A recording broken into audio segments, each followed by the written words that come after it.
Everyone, Christmas கிட்ட வந்தாச்சு. கிறிஸ்மஸ்னாலே plum cake தான். இந்த மாதிரி சாஃப்ட் அண்ட் பர்ஃபெக்ட் ப்ளம் கேக்கை ஆல்கஹால், எக் இதெல்லாம் இல்லாமல் எப்படி பண்ணுறதுன்னு தான் பார்க்க போகிறோம். இந்த ப்ளம் கேக் செய்யறது ரொம்பவே சிம்பிள் அண்ட் ஈஸி. நீங்கள் ஒரு பிகினராக இருந்தீங்கன்னா கூட கண்டிப்பாக இந்த ப்ளம் கேக்கை ட்ரை பண்ணி பார்க்கலாம். இதை நம்ம ஆல்கஹால் யூஸ் பண்ணி சோக் பண்ணனாலும் இதோட டேஸ்ட் சூப்பராக இருக்கும். ஸோ கண்டிப்பாக ட்ரை பண்ணி பாருங்கள். இன்னும் நீங்கள் சப்ஸ்கிரைப் பண்ணாமல் பார்க்குறீங்கன்னா சப்ஸ்கிரைப் பண்ணிவிட்டு பக்கத்தில் இருக்க பெல் ஐக்கானையும் ப்ரெஸ் பண்ணிக்கோங்க. வீடியோவை லைக் பண்ணிவிட்டு வாங்க வீடியோக்குள்ளே போகலாம். இப்போ ஃபர்ஸ்ட் நம்ம ட்ரை ஃப்ரூட்ஸ் அண்ட் நட்ஸை சோக் பண்ண போகிறோம். நான் இன்னைக்கு ஆல்கஹால் இல்லாமல் அதுக்கு பதிலாக ஆரஞ்ச் ஜூஸில் தான் சோக் பண்ணி எடுக்க போகிறேன். நான் இன்னைக்கு tutti frutti, walnut, cashews, black raisin, gold raisins இதெல்லாமே எடுத்திருக்கேன். இப்போ இது கூட 1 கப் ஆரஞ்ச் ஜூஸ் ஆட் பண்ணி ஒரு 2 to 3 hours அப்படியே சோக் பண்ண விட்டுருங்க. இது நல்லா சோக் ஆகி வரட்டும். நீங்கள் இது கூடவே ஆல்மண்ட்ஸ் இல்லை வேறு ஏதாச்சும் நட்ஸ் கூட ஆட் பண்ணி சோக் பண்ணிக்கலாம். அது உங்கள் விருப்பம் தான். இப்போ நம்ம ஸ்பைசஸ் பவுடர் ரெடி பண்ணிக்கலாம். இதுக்கு பட்டை, கிராம்பு, ஏலக்காய் இதெல்லாம் எடுத்துருக்கேன். பட்டை பார்த்தீங்கன்னா மீடியம் சைஸில் 1, கிராம்பு 4, ஏலக்காய் பார்த்தீங்கன்னா என்கிட்ட பவுடராகவே இருந்ததுனால நான் பவுடராக ஆட் பண்ணிக்கிட்டேன். நீங்கள் வந்து 2 ஏலக்காய் போட்டு அது கூடவே பார்த்தீங்கன்னா ப்ரௌன் சுகர் ஆட் பண்ணியிருக்கேன். ப்ரௌன் சுகரையும் ஆட் பண்ணி இதை நல்லா கிரைண்ட் பண்ணி எடுத்துக்கோங்க. அப்போ தான் வந்து நல்லா வந்து பவுடராக கிடைக்கும். இப்போ இந்த மாதிரி நல்லா பவுடர் பண்ணி எடுத்துக்கோங்க. இப்போ நான் சொல்கிற அளவுகள்லாம் வச்சு நீங்கள் ப்ளம் கேக் பண்ணிங்கன்னா உங்களுக்கு 300 கிராம் கிட்ட ப்ளம் கேக் கிடைக்கும். இப்போ இதுக்கப்புறமா நம்ம ட்ரை இன்க்ரீடியன்ட்ஸ் எல்லாமே சலிச்சு எடுத்துக்கலாம். இப்போ ஒரு க்ளீனான பவுலில் மைதா, பேக்கிங் பவுடர், பேக்கிங் சோடா, பால் பவுடர் இது எல்லாத்தையுமே ஆட் பண்ணி ஒரு ஜலடை யூஸ் பண்ணி நல்லா வந்து ஒரு 2 to 3 டைம்ஸ் ஷிஃப்ட் பண்ணி எடுத்துக்கோங்க. இதோட அளவுகள் எல்லாமே நான் டிஸ்கிரிப்ஷன்லேயும் ஸ்க்ரீன்லேயும் கொடுக்குறேன், செக் பண்ணிக்கோங்க. இப்போ இது எல்லாத்தையுமே வந்து ஆட் பண்ணிவிட்டு நல்லா வந்து ஷிஃப்ட் பண்ணி விஸ்க் யூஸ் பண்ணி எல்லாத்தையும் நல்லா மிக்ஸ் பண்ணி எடுத்துக்கிறேன். சும்மா இந்த மாதிரி மிக்ஸ் பண்ணி எடுத்துக்கோங்க. இப்போ இது எல்லாத்தையுமே மிக்ஸ் பண்ணி எடுத்ததுக்கப்புறமா எல்லா இன்க்ரீடியன்ஸுமே வந்து ரெடியாக இருக்குது. இப்போ நம்ம பேட்டர் செய்ய ஸ்டார்ட் பண்ணிடலாம். இப்போ ஒரு க்ளீனான பவுலில் தயிர் ஆட் பண்ணியிருக்கேன். இது பார்த்தீங்கன்னா கடையில் வாங்கின தயிர் தான். இது கூடவே நம்ம நாட்டு சக்கரை, அதுக்கப்புறமா இந்த ஸ்பைசஸ்லாம் ஆட் பண்ணி கிரைண்ட் பண்ணி வச்சுருந்தோம் இல்லையா பவுடராக, அந்த பவுடரை ஆட் பண்ணி நல்லா மிக்ஸ் பண்ணி எடுத்துக்கிறேன். இது ரெண்டும் மிக்ஸ் ஆகிறதுக்கு கொஞ்சம் டைம் எடுக்கும். பட் இருந்தாலும் பொறுமையாக நல்லா மிக்ஸ் பண்ணி எடுத்துக்கோங்க. இது நல்லா மிக்ஸ் ஆகி கிடைக்கிற வரைக்கும் நல்லா மிக்ஸ் பண்ணி எடுத்துக்கலாம். நீங்கள் ஒரு வேளை இதெல்லாம் மிக்ஸ் பண்ணி எடுக்கல அப்படின்னா அந்த பேட்டர்லேயே கீழே பார்த்தீங்கன்னா அந்த சர்க்கரை எல்லாம் செட்டில் ஆகிடும். ஸோ உங்களுக்கு டேஸ்ட் அண்ட் டெக்ஸ்சர் கரெக்டாக வராது. இப்போ எல்லாத்தையுமே நல்லா மிக்ஸ் பண்ணி எடுத்ததுக்கப்புறமா நம்ம ஆல்ரெடி வச்சுருந்த ட்ரை இன்க்ரீடியன்ஸ் எல்லாமே நம்ம ஷிஃப்ட் பண்ணி வச்சுருந்தோம் இல்லையா, அதே எல்லாத்தையுமே இந்த பேட்டர் கூட ஆட் பண்ணிவிட்டு நம்ம ஆல்ரெடி சோக் பண்ணி வச்சுருந்த அந்த ட்ரை ஃப்ரூட்ஸ் நட்ஸை அந்த ஜூஸ் கூடவே சேர்த்துக்கிறேன். இதில் 1 கப் ஆரஞ்ச் ஜூஸ் இருக்கிறதுனால இந்த பேட்டர் கூட இங்கே மில்க்கோ வாட்டரோ எதுவுமே எக்ஸ்ட்ராவாக ஆட் பண்ண வேணாம். இந்த ஜூஸ்லேயே பார்த்தீங்கன்னா நல்லா மிக்ஸ் பண்ணி எடுத்துக்கோங்க. இதை நீங்கள் ஃபஸ்ட்டு மிக்ஸ் பண்ண ஸ்டார்ட் பண்ணும்போது ரொம்ப கட்டியாக இருக்க மாதிரி இருக்கும்.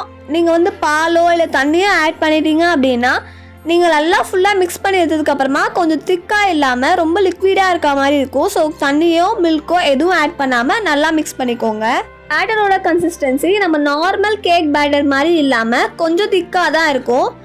மிக்ஸ் பண்ணுறதுக்குமே கொஞ்சம் கஷ்டமாக தான் இருக்கும். நீங்கள் இந்த மாதிரி ஒரு ஸ்பேச்சுலாவோ விஸ்கோ எது உங்களுக்கு கம்ஃபர்டபுளாக இருக்கோ அதை யூஸ் பண்ணி கட் அண்ட் ஃபோல்ட் மெத்தடில் மிக்ஸ் பண்ணிக்கலாம். இல்லை அப்படின்னா நீங்கள் நார்மலாக மிக்ஸ் பண்ணிக்கலாம். இது ஓவர் மிக்ஸ்லாம் ஆகாது. ஸோ பயப்படாமல் நல்லா மிக்ஸ் பண்ணி எடுத்துக்கோங்க. கொஞ்ச நேரம் நல்லா மிக்ஸ் பண்ணி எடுத்திங்கன்னா உங்கள் பேட்டரும் எந்த கன்சிஸ்டன்சிக்கு வரும். இதுக்கப்புறமா இது கூட கலருக்காகவும் கொஞ்சம் கசப்பு தன்மையான டேஸ்ட்டுக்காகவும் நான் கொக்கோ பவுடர் ஆட் பண்ணுறேன். இதுக்கப்புறமா இது கூடவே ரீஃபைண்ட் ஆயில் ஆட் பண்ணுறேன். வாசனை இல்லாத ஆயில் ஆட் பண்ணிக்கோங்க. இது ரெண்டுத்தையுமே ஆட் பண்ணி இந்த பேட்டர் கூட இதையும் நல்லா மிக்ஸ் பண்ணி எடுத்துக்கோங்க. ஃபுல்லாக வந்து எல்லா இடத்துலையுமே அந்த கொக்கோ பவுடர் அண்ட் ஆயில் வந்து மிக்ஸ் ஆகி கிடைக்கணும். இந்த ப்ளம் கேக் ரெசிபி ரொம்பவே ஈஸி அண்ட் சிம்பிள். நீங்கள் பிகினராக இருந்தால் கூட ட்ரை பண்ணி பார்க்கலாம். இன்க்ரீடியன்ஸுமே பார்த்தீங்கன்னா ரொம்ப கம்மியாக வீட்டில் இருக்க இன்க்ரீடியன்ஸ் தான் யூஸ் பண்ணி நம்ம இன்றைக்கி பண்ணியிருக்கோம். அது மட்டும் இல்லாமல் இந்த ரெசிபி நீங்கள் வந்து கடாயிலையும் ட்ரை பண்ணலாம், ஓடிஜிலையும் பேக் பண்ணி எடுத்துக்கலாம். இந்த பேட்டர் நல்லா மிக்ஸ் பண்ணி எடுத்ததுக்கப்புறமா நம்ம வந்து ஒரு மோல்டில் ஊற்றிக்க போகிறோம். நீங்கள் கேக் டின்லேயும் ஊற்றி பேக் பண்ணி எடுத்துக்கலாம். நான் இன்றைக்கி பேக் அண்ட் சர்வ் மோல்ட் தான் யூஸ் பண்ண போகிறேன். அது வந்து நம்ம பேக் பண்ணி எடுக்கிறதுக்கு ரொம்ப ஈஸியாக இருக்கும். அண்ட் நம்ம கஸ்டமருக்கு கொடுக்கணும் அப்படின்னா கூட பேக் பண்ணி கொடுக்கறதுக்கு சிம்பிளாக ஈஸியாக இருக்கும். அண்ட் பார்க்கறதுக்குமே அழகாக இருக்கும். இப்போ இந்த மாதிரி நல்லா வந்து ஃபுல்லாக பேட்டர் வந்து மிக்ஸ் பண்ணி எடுத்துக்கிட்டேன். நான் இன்னைக்கு இந்த மோல்டில் தான் பேக் பண்ணி எடுக்க போகிறேன். ஸோ நம்ம ஆல்ரெடி ரெடி பண்ணி வச்சுருந்த பேட்டரை இதில் நல்லா ஃபில் பண்ணிவிட்டு டேப் பண்ணி எடுத்துக்கோங்க. இந்த பேட்டர் கூடவே பார்த்தீங்கன்னா மேலே வந்து நம்ம நட்ஸ் ஆட் பண்ண போகிறோம். நான் இன்னைக்கு செரி, வால்நட், ஆல்மண்ட், டூட்டி ஃப்ரூட்டி இதெல்லாம் தான் ஆட் பண்ணியிருக்கேன். நீங்கள் உங்களுக்கு விருப்பமான நட்ஸ் ஆட் பண்ணி பேக் பண்ணி எடுத்துக்கலாம்.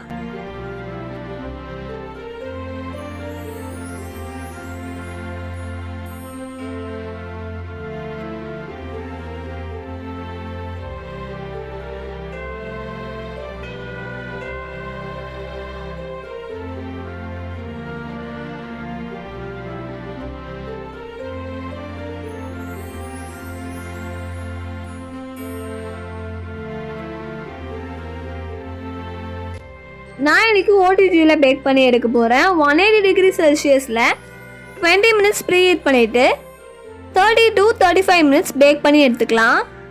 இதை நீங்கள் குக்கர்லேயும் பேக் பண்ணி எடுக்கலாம். குக்கரில் எப்படி பேக் பண்ணுறது அப்படின்றத நான் சீக்கிரமாகவே அப்லோட் பண்ணுறேன். இப்போ இதை நம்ம ஓடிஜியில் நல்லா பேக் பண்ணி எடுத்ததுக்கப்புறமா நீங்கள் டூத் பிக் இன்சர்ட் பண்ணி செக் பண்ணிக்கோங்க. க்ளீனாக வந்துச்சுன்னா பேக் ஆகிடுச்சுன்னு அர்த்தம். இப்போ நான் டீமோல்ட் பண்ணி காட்டுறேன் பாருங்கள், எவ்வளோ சாஃப்டாக சூப்பராக வந்திருக்குன்னு பாருங்கள். இந்த ரெசிபியை நீங்கள் ஒன்ஸ் வீட்டில் ட்ரை பண்ணி பார்த்தீங்கன்னா அதுக்கப்புறமா கடையில் வாங்கவே மாட்டீங்க. அவ்வளோ டேஸ்டியாக ரிச்சாக இருக்கும். இதை நான் உங்களுக்கு கட் பண்ணியும் காட்டுறேன், எவ்வளோ சாஃப்டாக மாய்ஸ்டாக இருக்குன்னு பாருங்கள்.